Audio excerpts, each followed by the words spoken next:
Hello, my friends. Thank you so much for joining me for this podcast. I'm glad that you are here. My name is Rick Thomas, and you're listening to Life Over Coffee. I want to share an article with you about abuse. This is part two of a podcast that I recently did. In fact, the other one, the other one was titled "The Carefulness and Competence Needed When Helping the Abused." If you want to read that article, listen to the podcast, or watch the video, you're welcome to go to that resource on our website, and you can read, you can watch, you can listen.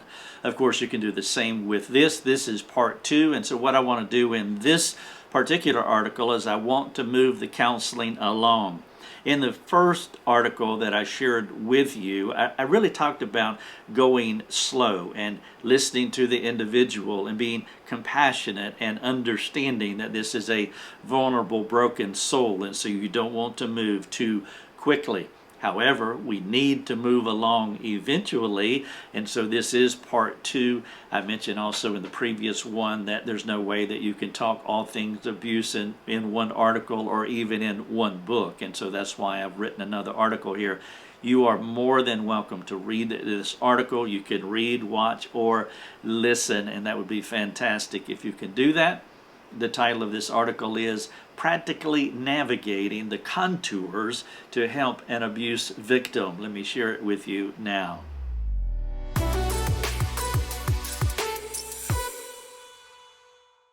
Patiently loving the abused while listening to their story to comprehend what happened to and in them is vital. You also want to represent Christ most effectively, and you can do this if you do not move faster than you need to.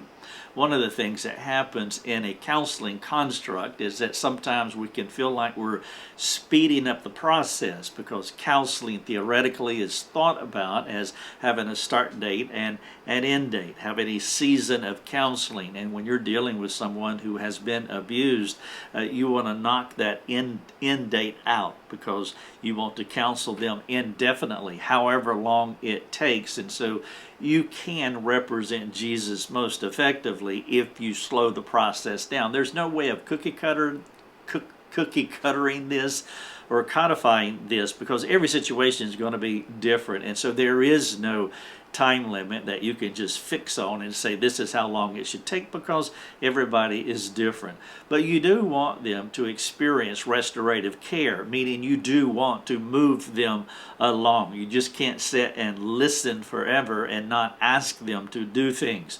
This is what we would expect when we go to the doctor. We want the doctor to hear what we're saying, but we also want him to move us along so that we can experience healing. Well, in the spiritual world, we want to experience restoration, and so at some point, the counselor is going to need the courage to speak into what's going on. And so as you consider this restoration process, there are several essentials that I want you to think about, and I'm going to outline some of them for you.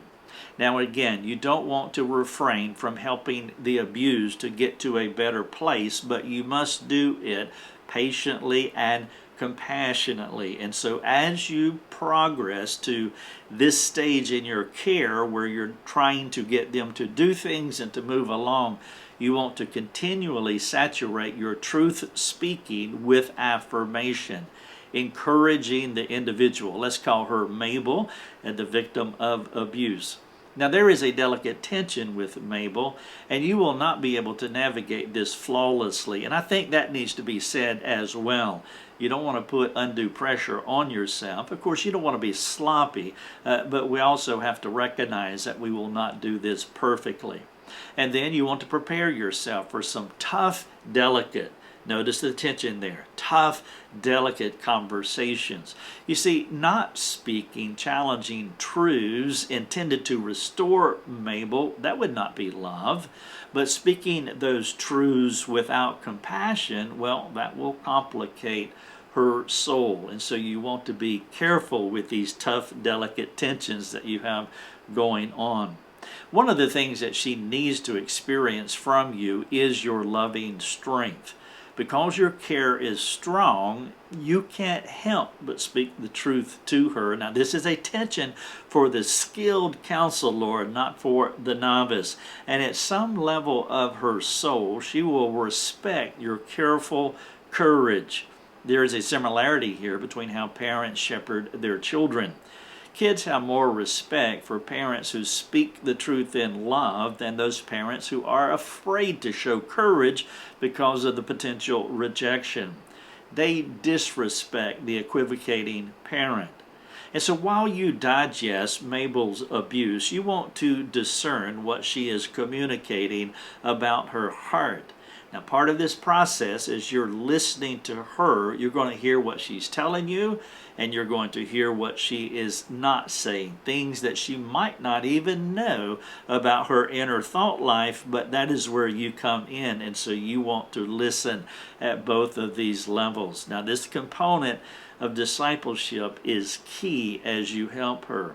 You see, Christ understood how the stories that people told were clues, like breadcrumbs, to how they thought about life, to how they thought about God, to how they thought about themselves, how they thought about others, and thus that gives you an indication of why and how they lived their lives. This approach to caring for Mabel is why empathetic listening is not enough. And what I mean by empathetic listening is just hearing what they're saying, but not doing anything.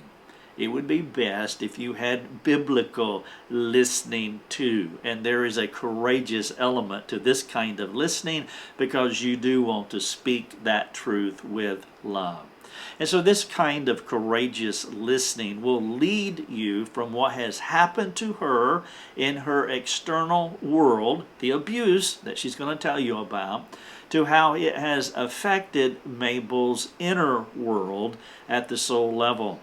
The way she tells her tragic experiences will reveal her perspectives on God, on herself, on others, on what happened to her. And as you listen to these things, you will discern the true Mabel, the person who is unmasking her vulnerable soul to you. Are you sensing the responsibility and the danger in this process? I hope that you are. You're a soul surgeon as you cooperate with the Lord, guided by His Word to care for a broken person. Now, Mabel will not know herself clearly, or she will not know how to work through her complexities, which is why that she would come to you. If she knew the depth and the complexity of her struggle and how to resolve those things, well, she could fix herself, but she can't. And many people who have been abused, this is the position that they find themselves. And so Mabel needs you. And so you must filter her story through the grid of God's Word. That is the filter. We believe in the sufficiency of Scripture, that it can speak to what has happened to her. And so that is the filter, the lens through which you will hear what she is saying to you.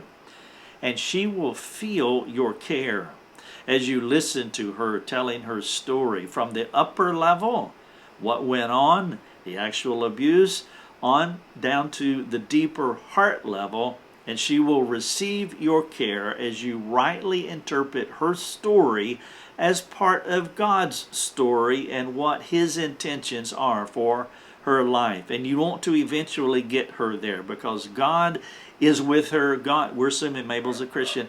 God is with her and He is working something in her life. Only the Lord can use sin sinlessly, and you want to help her to get to that place of restoration and then having a redemptive purpose in God's world. Remembering that Mabel is not entirely different from you, that's going to aid you as you progress with her. You see, her struggles and your struggles have an echo of commonality. Of course, the most apparent difference between you and Mabel will be the trauma. That will not be yours, that will be hers. Let me give you an analogy of what I'm talking about. It's like EMS, emergency workers. They are stabilizing a traumatized person who was in an accident on the side of the road. Once the stabilization has happened, the EMS team begins working on the victim as they would work on any person. Once they do the triage, once they stabilize them from the horrendousness of what happened, then they go in and work on them just like they were working on any other person. Now, you have not been traumatized. She has. But after you stabilize her and are ready to bring care to her, this is where you're going to find that she is not a lot different from you, not a lot different from me at the level of the heart where all restorative care begins. This upper, lower level concept is why you want to work hard on the front end by stabilizing her through love and hope and trust and compassion and listening. Let her feel your care, your patience, your perseverance. As her guard begins to come down, as she becomes more receptive to what you have to say, you will have an appropriate influence to do the things that you need to do to help her. Before coming to you, she lived in a fortified world with many self-protective barriers, and it makes sense as to why. She had to learn how to keep people away. That will make it challenging for you to stick with her and to penetrate those barriers. That's why I talk so much about patience and perseverance and compassion. Erecting relational obstacles is one of the ways that she could protect herself because no one else would. Her parents did not protect her. Her abuser did not protect her. Other authority figures did not protect her. Even the Lord did not stop the abuse from happening.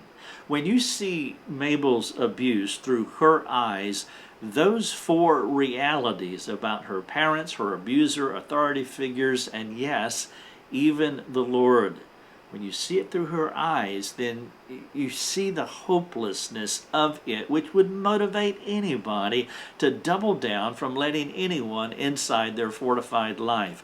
Her logical brain operates just like yours. She does not want anyone with power or authority to hurt her again. And so when you show up, there will be a force field erected to deter you until she can vet you to see if you are a friend or a foe. As you begin to prove yourself to be different from her abuser, you can address these hidden matters of the heart, these lower level complexities that you really want to engage so that you can help her to move her toward a restorative place. Mabel's problems will be unique to her because nobody has the same story on the upper level, and so you will need the wisdom to listen to her unique narrative and then connect what has happened to her to the lower level universal struggles where you and she are alike.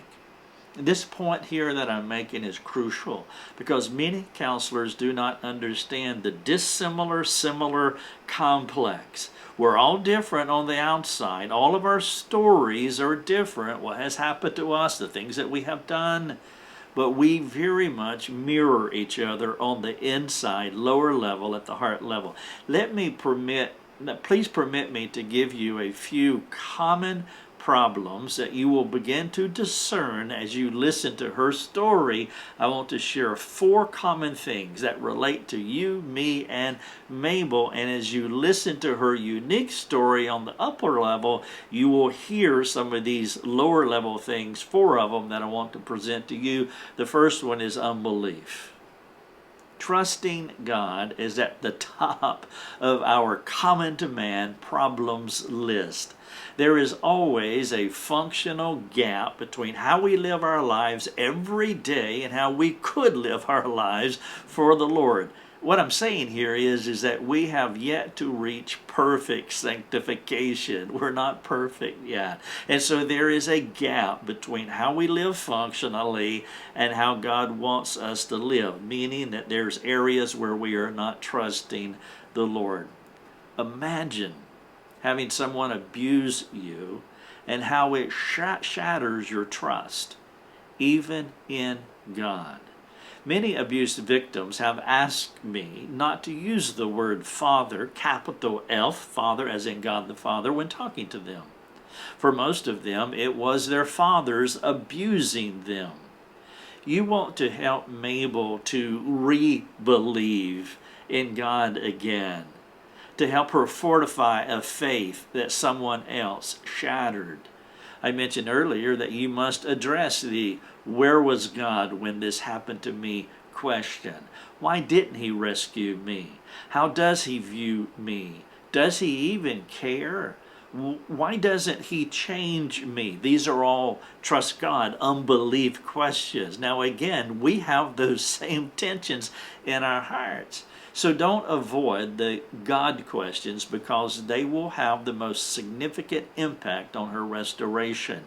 She needs the real and true God most of all. And as you have probably already discerned, there will be hindrances that will impede her desire to run to him. And so one of the common to man problems that she will struggle with at this lower heart level will be unbelief, which is something that both you and I can relate to. A second one is shame.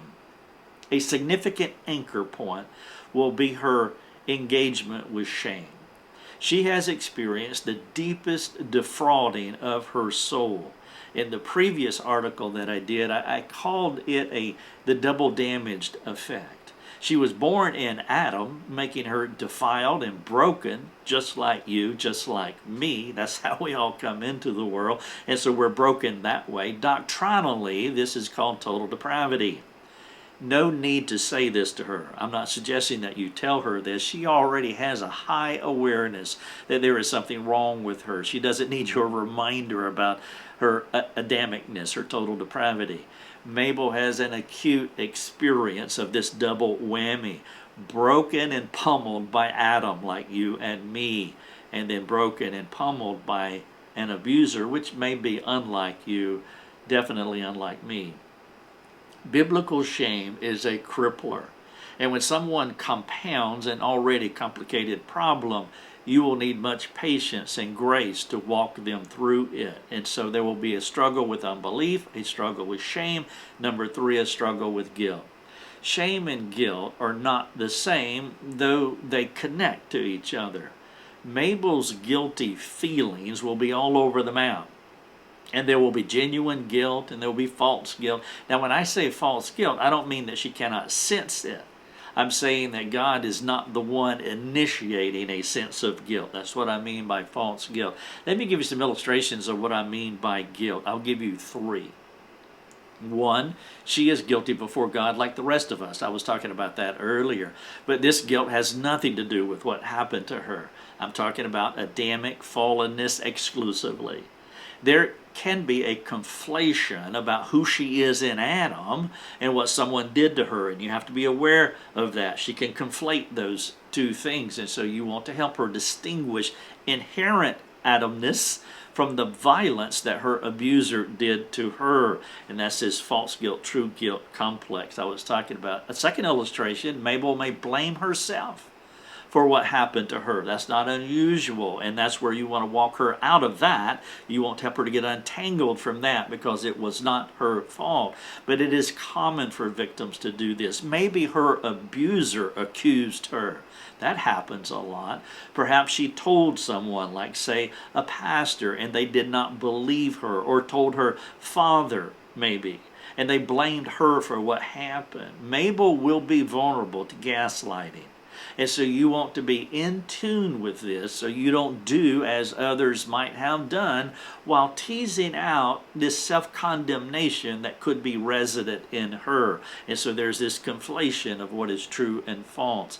And then a third illustration is that there are some abuse victims where the person experiences a form of pleasure, which is possible when it's sexual abuse, even if it's unwanted, unsolicited sex.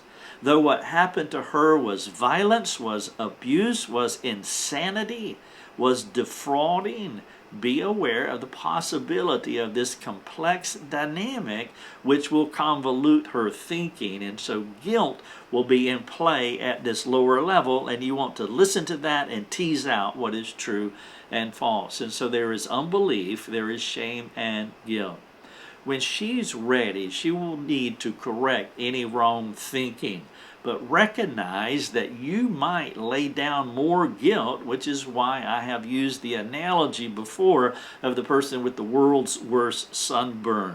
Be careful. They need what you have, but it can hurt just a little bit. And so you have to help her while recognizing she may be in bondage to the complexity of, like, say, true and false guilt. You're discerning the entangling of the complexities, so you want to tread carefully as you keep compassion and courage at the forefront of your thinking. Let me illustrate. Mabel might be legitimately sinning in specific ways, so it is true guilt. Let's say that she is responding in sinful anger. It's not unusual for the victim of abuse to be angry. I was an abused child, and anger was my go-to sin. I mean, I responded in sinfully angry ways, and that had part to do with the abuse. This is not unusual at all. And so if Mabel is transgressing, sinning, she may have difficulty sorting out her sin from what does not belong to her. You have to help her. She may also respond in anger to protect herself from what sounds like an authoritative accusation, that she uses anger as a manipulative tactic. Do you see the double effect? She is sinning and feels a sense of justification, even though she is sinning, because she perceives the need to protect herself.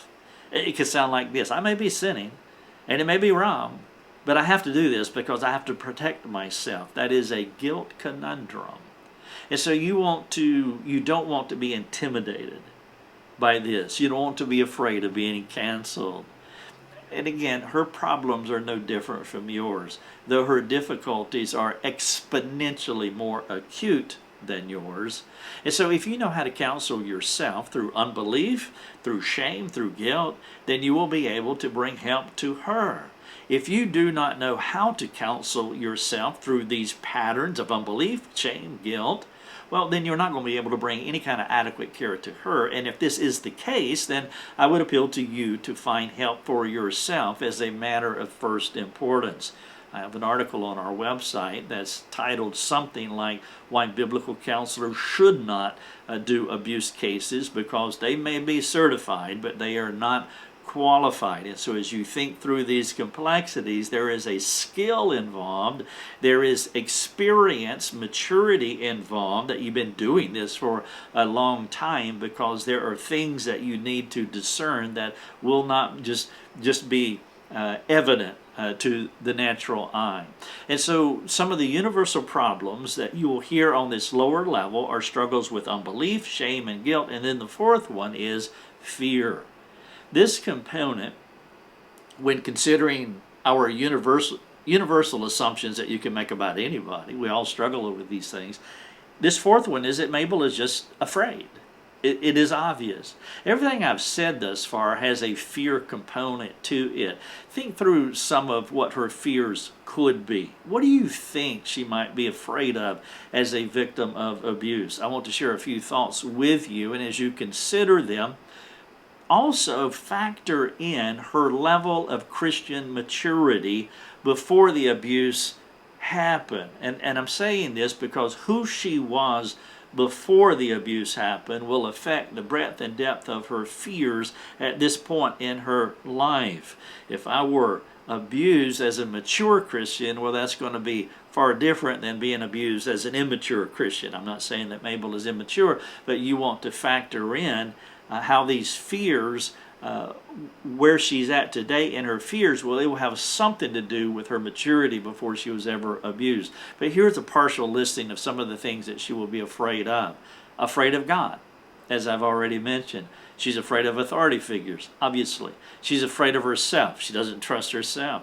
She could be afraid of you, she's afraid of the church, afraid of relationships, afraid of commitment, afraid to make decisions, afraid of new things, afraid of being hurt, afraid of being afraid. And you can add to that list. But fear will be a component. And again, fear is normal for all of us. So at some level, we should be able to help her to work through fear as we work our own selves through our own fears. Now, because of everything that I have listed, unbelief, shame, guilt, fear, there will also be other tensions, ancillary struggles that she will have. Most of these will be like coping mechanisms, things that she uses just to survive another day. For example, I mentioned anger because that was a common one with me when I was a teenager working through the effects of being abused by my father. And that is typical for most of us. When we are not getting our way or feel bound, feel restricted, feel confused, it's natural to vent. I'm not saying it's right, but to vent as a natural way of working out what is bothering us. And so let's say that Mabel lashes out in anger and you respond with frustration. That's not good. If you do that, she will blame you because it won't be possible for her to admit that she was wrong when she got angry, because she will be resisting any form of self-criticism or self-condemnation. And so all of the blame will be on you. Now, some of the blame will be yours if you have sinned against her, as I'm using in this illustration that you have. And so you need to seek repentance from her, and you need to clean up your mess before you start helping her. But she will have some temptations here if she sins in anger, because that is a coping mechanism. It's a temptation with abuse victims to take the role in such cases of moral superiority. The temptation will be to ascend to a delusional moral higher ground where you can't say anything critical about them. And so they won't own the fact that they are sinning, and actually they will continue to roll the role of a victim. They rarely recognize what is happening to them. They don't typically see this with the clarity that I trust that you are at this point. They can't do this because of the strong desire to live in a hermetically sealed bubble of self-deception and self-protection. It's a coping method. In such cases, the victim of abuse will choose their current pain rather than the pain of trying to change. In worst cases, the victim's pain becomes their identity. They will join a social media platform group, and they will be part of that group, and this is their identity. It's like Alcoholics Anonymous, always an alcoholic, always a victim. And if you attempt to dismantle the only life that they have known now, then they can resist that, even in some adverse ways, while maintaining the victim's role. Let me wrap up by talking about one of the things that's essential when helping someone like Mabel through this. You could be listening to the podcast and thinking there's no way I can help these victims, and I would say that you're partially correct. You can't do this alone. This job is for you, is for God, is for a caring community of Christ-like disciple makers. Discipleship should be a full body experience where the church comes together participating according to each one's ability. I want to give you a list of a few things that Mabel needs to build the right kind of community. She needs God, obviously. She needs a local church. She needs a female friend. She needs a small group. She needs to learn the regular spiritual disciplines and to begin practicing disciplines. She needs accountability from close friends. She needs your care. She needs counseling. She needs time. And you can continue to add to this list.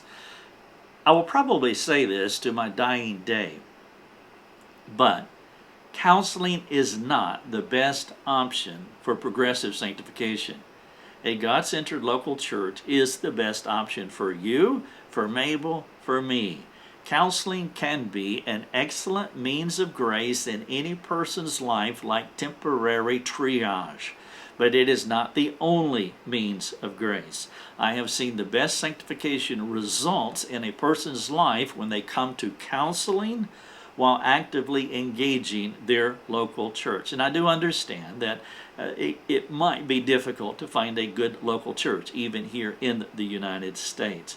The title of this article here, Practically Navigating the Contours to Help an Abuse Victim. You can go to the call to action at the bottom. If you really want to work through this article, I would encourage you to do so. I have a handful of questions for you. And again, there are a bunch of embedded links throughout this article, plus part 1. I would love for you to read, watch, or listen to that. Some of you may even want to consider our mastermind program, where we train individuals to do soul care, discipleship, biblical counseling, whatever you want to call it. Maybe you want to enroll enroll in that program. Thank you for listening. If we can serve you in any other way, please let us know.